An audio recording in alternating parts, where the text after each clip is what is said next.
मैं आज भी सत्ता में नहीं हूं और भविष्य में भी सत्ता में जाना नहीं चाहता हूं।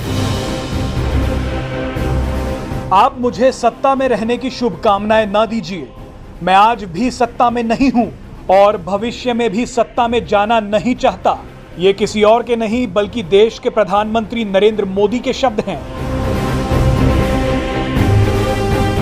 प्रधानमंत्री नरेंद्र मोदी ने जैसे ही ये कहा, सोशल मीडिया पर बवाल मच गया। लोग प्रधानमंत्री मोदी के इस बयान के अलग अलग मायने निकालने लगे।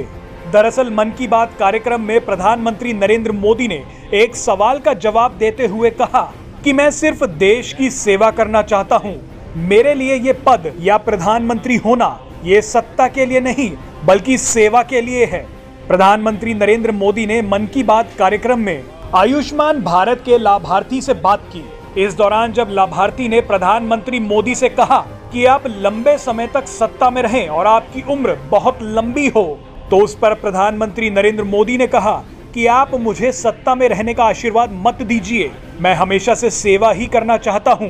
मैं आज भी सत्ता में नहीं हूं और भविष्य में भी सत्ता में जाना नहीं चाहता। चलिए अब आपको प्रधानमंत्री नरेंद्र मोदी का वो पूरा बयान सुनवाते हैं। हमारे परिवार के लोग भी आपसे इतना खुश हैं, हम क्या कहें आपसे। राजेश जी, आप मुझे सत्ता में रहने की शुभकामना मत दीजिए। मैं आज भी सत्ता में नहीं हूं और भविष्य में भी सत्ता में जाना नहीं चाहता हूं। मैं सिर्फ सेवा में रहना चाहता हूं। मेरे लिए ये पद, ये प्रधानमंत्री, सारी चीजें ये सत्ता के लिए है ही नहीं भाई, सेवा के लिए है। सेवा ही तो चाहिए हम लोगों को, और क्या। देखिए, गरीबों के लिए ये आयुष्मान भारत योजना ये अपने आप में जी सर, बहुत बढ़िया चीज है। मेरे प्यारे देशवासियों, अभी मैं ऑस्ट्रेलिया के पर्थ में बने वृंदावन के विषय में बात कर रहा था। ये भी एक दिलचस्प इतिहास है कि ऑस्ट्रेलिया का एक रिश्ता हमारे बुंदेलखंड के झांसी से भी है। दरअसल झांसी की रानी लक्ष्मीबाई जब ईस्ट इंडिया कंपनी के खिलाफ कानूनी लड़ाई लड़ रही थी, तो उनके वकील थे जॉन लैंग।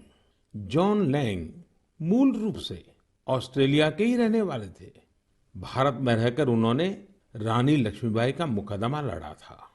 हमारे स्वतंत्रता संग्राम में झांसी और बुंदेलखंड का कितना बड़ा योगदान है, ये हम सब जानते हैं। यहाँ रानी लक्ष्मीबाई और झलकारी बाई जैसी वीरांगनाएं भी हुई और मेजर ध्यानचंद जैसे खेल रत्न भी इस क्षेत्र ने देश को दिए।